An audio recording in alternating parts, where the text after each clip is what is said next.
তোমরা কি জানো মানুষ মারা যাওয়ার পর তার আত্মার কি হয়? একদিন নবী করিম সাল্লাল্লাহু আলাইহি সাল্লামের একজন সাহাবী মারা গেলেন। রাসূল পাক সাল্লাল্লাহু আলাইহি সাল্লাম ওনার জানাজা পড়ালেন। তারপর একদল সাহাবী মৃতদেহ কবর দেওয়ার জন্য কবরস্থানে নিয়ে আসলেন। সবার সাথে আমাদের নবী করিম সাল্লাল্লাহু আলাইহি সাল্লাম হেঁটে হেঁটে আসলেন। দুজন সাহাবী কবর খুঁড়তে শুরু করলেন। সবাই মৃতদেহকে ঘিরে বসে আছেন। কবর খনন শেষ হওয়া পর্যন্ত অপেক্ষা করছেন।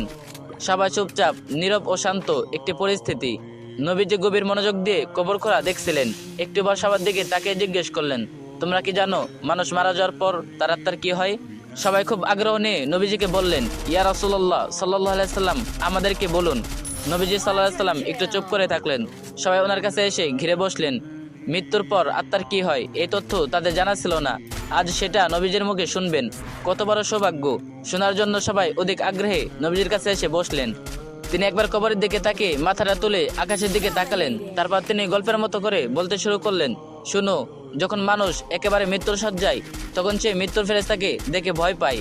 কিন্তু যে বিশ্বাসী ও ভালো মানুষ, তাকে মৃত্যুর ফেরেশতা হাসি মুখে সালাম দেন, তাকে উভয় দেন এবং মাথার পাশে এসে ধীরে ও যত্ন করে বসেন।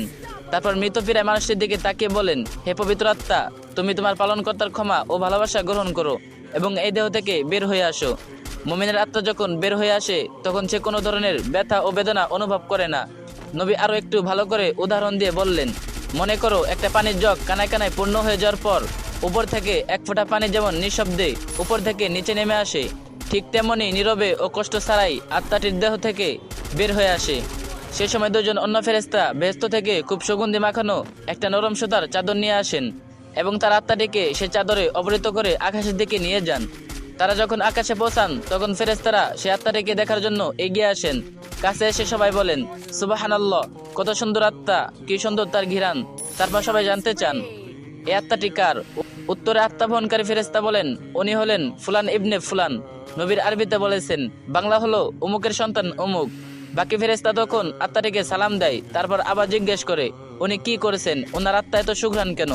আত্মা বহনকারী ফেরেশতা তখন বলেন, আমরা শুনেছি মানুষজন নিচে বলা বলি করেছে উনি একজন ভালো মানুষ ছিলেন, আল্লাহর ভালো বান্দা, অনেক দয়ালু, মানুষের অনেক উপকার করেছেন। এতটুকু বলার পর নবী একটু থামলেন।